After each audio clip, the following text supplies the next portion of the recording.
And we are back with the fifth segment of the GSMC Sports Podcast, presented by the GSMC Sports Network.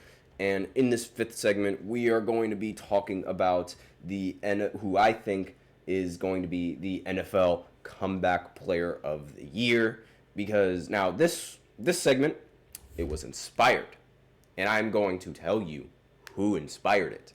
It was the people in this GSMC team that we've got. They thought I was insane for saying Joe Burrow should be the comeback player of the year. They laughed. They made fun. It was ridiculous, and I am tired of people questioning my ball knowledge. Now, I accidentally pulled up the wrong slide, so that's kind of embarrassing. But again, I am sick and tired of people questioning my ball knowledge. So this segment was inspired by those people who think I was crazy and who thought that I would just be wrong and that somebody else deserved to be the comeback player of the year. And quite frankly, I think I'm right, but let's go ahead and get into the numbers, why don't we? So, Joe Burrow in the last So compared to last season, let me just go ahead and try and pull up Joe Burrow's stats from last season. All right, so last season, should be noted, Joe Burrow did not play as many games as he did in this season. Regardless, he went out of the season early because of a wrist ligament fracture, I believe it was. Regardless, his throwing hand was messed up. It was bamboozled. It was done, and there was nothing that the Bengals could have done with it, and the Bengals, they ended up having a losing season. Of course they did. Joe Burrow that year had 2,309 passing yards, 15 touchdowns, and 6 interceptions. This season, with still several weeks left to play, Joe Burrow has thrown for 3,337 passing yards, 30 touchdowns, and 5 interceptions. Yes, 5 interceptions. This is this is shaping up to be a much better season than when he actually did win Comeback Player of the Year. And when he did win that award, he threw for 34 touchdown passes and 14 interceptions. So already his touchdown to interception ratio is far better than what it has been in previous seasons. Far better. Without a doubt, way better than what it has been in previous seasons. And chances are, there's a very good chance that he is going to end this season with way more passing yards than what he did in the last few good years that he's played. Again, we'll have to see how this works. But he's been absolutely phenomenal this season. The Bengals, they have not been phenomenal, but he has been phenomenal. Just looking at the last few games that he's played, the last one against Pittsburgh, he threw for 309 yards, 3 touchdowns, 1 interception, not really all that good. Completed 73% of his passes, but again, this is literally just him playing out there most of the time. Like the defense on the Bengals is really, really bad. Then against the Chargers, a game where the Bengals, they were pretty bad in the first 2 quarters. But then in the second half, Joe Burrow woke up and made the game rather competitive. But of course, the Bengals defense let him down with the game in the balance. Regardless, he ended with 356 passing yards and 3 touchdowns. And then against the Ravens, a very close game where the final score was 35-34. He threw for 428 yards and threw for 4 touchdowns. The Raiders, were a game where he actually won. The offense put up 41 points. He ended with 5 passing touchdowns, 1 interception, and threw for 250 yards in this game. 251, excuse me. And then in the loss against Philly, a team that's actually got competent defense, 234 passing yards, 1 touchdown, and 1 interception. So based on all of the games that I just mentioned, the only game where he played bad was the game against the Eagles. Aside from that, he has been phenomenal for the entirety of the season. I don't understand, what the argument is for, and why I was getting ridiculed for somebody who's having such a fantastic season. And, he's, especially coming off of an injury, he should be the front runner for, in fact, let's look up the front runner for Comeback Player of the Year. Let's see. NFL Comeback Player of the Year. Okay. Let's see. Projections. And look at that. Joe Burrow is the favorite to win the comeback player of the year. His odds as of December 3rd, so basically as of the end of last week, are minus 160 compared to the next runner-up, Kirk Cousins, who is plus 800. Kyler Murray is also plus 800, and Damar Hamlin is plus 1,100.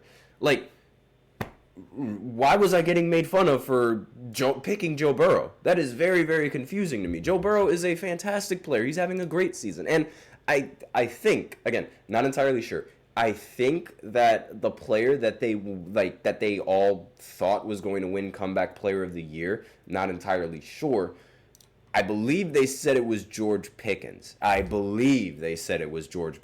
was either that or Russell Wilson. So again, I don't really remember exactly which of them they said. But if I'm going to talk about both of them and explain why neither of them deserve to win comeback player of the year. So for one, George Pickens, he has only 3 touchdowns in this season. That is tied for 60th. He has 55 receptions. That is tied for 25th, which is solid. He has 850 yards, which is 9th. Again, rather solid. And he averages 15 yards a carry, I believe. Well, not a carry, but per reception. Again, rather solid. But the overall stats in this season, so far, in the games that he's played, right? Last season he ended this season with 1,140 receiving yards on 63 receptions and 5 touchdowns. So again, solid. He also ended the season with 3 fumbles. And, not all that good, but regardless, that is just the way that it works. Now, in this season so far, again, there's still several games that need to be played before the season concludes. But he's played in 12, right? So there's 5 more games left. He has 850 receiving yards, 55 receptions, and 3 touchdowns. Now, the touchdowns, they're not where they're at, but again, it's a possibility that they could end up increasing as the season goes on and as the season ends off, because it's going to end rather quickly. But let me just go ahead and try and do some quick math right now. So that's 1140 minus 850. So that would mean he would need to get 290 receiving yards in order to be able to have more yards than his previous season. So since there's 5 games left, 290 divided by 5, 90 divided by 5, that is 58 receiving yards. So he has to get at least 58 receiving yards per game. So it seems like he's going to have a much better season than what he did last season, but he was already solid last season. We already know how good he was last season. It's not like people were doubting him or doubting his greatness or doubting how good he is as a wide receiver. It's just not a player that deserves to win comeback player of the year. And you can make the argument that, we already know who Joe Burrow is and we already know his ridiculous stats. In my opinion, I think Joe Burrow before this season was a little bit overrated. I think his defenses kept him in a lot of close games. I think he holds the ball a little bit too much. He gets sacked a lot. And in the Super Bowl, in the only Super Bowl that he's made so far, he had several opportunities to win the game, but he just didn't win the game. And I genuinely did not think that Joe Burrow was this competent of a quarterback. I just thought he was a gunslinger and things like that. Not a very competent quarterback, in my opinion. He was good, but I think a lot of people, they overrate him. That's what I should say. Not incompetent, but one of the more overrated quarterbacks in the NFL. That's what I thought. But now I can, this is 100% real. He is leading the NFL in passing yards. He's leading the NFL in passing touchdowns. And he's 3rd in quarterback rating right now. The only problem is the defense, which he does not play in the slightest. And this is coming off of an injury from last season. So, without a doubt, he should be the front runner for Comeback Player of the Year. And he is the front runner for Comeback Player of the Year award. So I don't know why people were people on the team, on the GSMC team, they were like, really? Joe Burrow, seriously? I don't know that was weird. Why?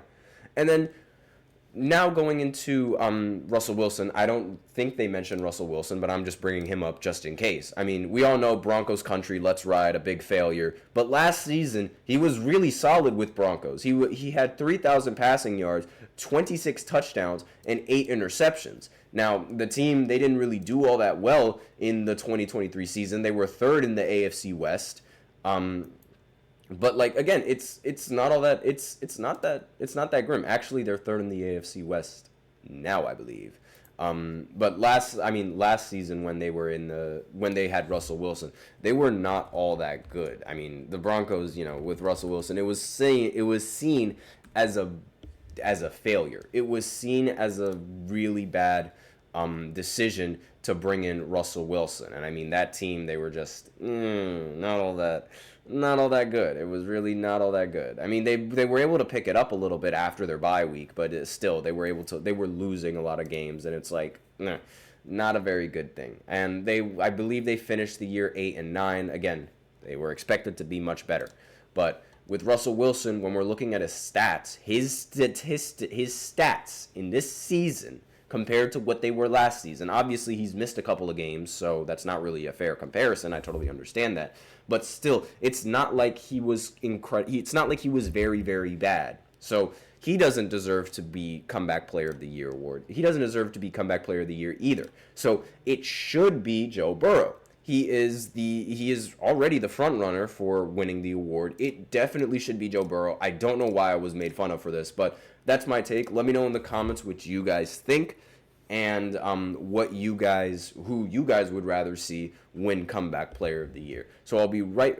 Actually, no, I won't be right back after this short break because that's the end of it. Wow, that was really quick. That's the end of the podcast. That's it for the show. Thank you so much for tuning into the GSMC Sports Podcast presented by the GSMC Sports Network. Your support means a lot to us, so remember to subscribe to the show, leave a positive review. It really does make a difference. We also invite you to follow us on Facebook, Twitter, TikTok, and Instagram for more content and updates. As usual, we love to hear what you guys have to say during the show, so I recommend using Super Chat, or you can click on the you can type in the link displayed below the ticker on every show segment if you want to get your comments recognized. Or if you want to just help the show and donate, gsmcpodcast.net. Or, again, you can use Super Chat. Either or works. That's all that I have today on this podcast. Thank you so much for tuning in. I am your host, Nelson. Enjoy the NFL games that are going down on Sunday, as well as the NBA games that are happening over the weekend. Stay warm, and as always, take care.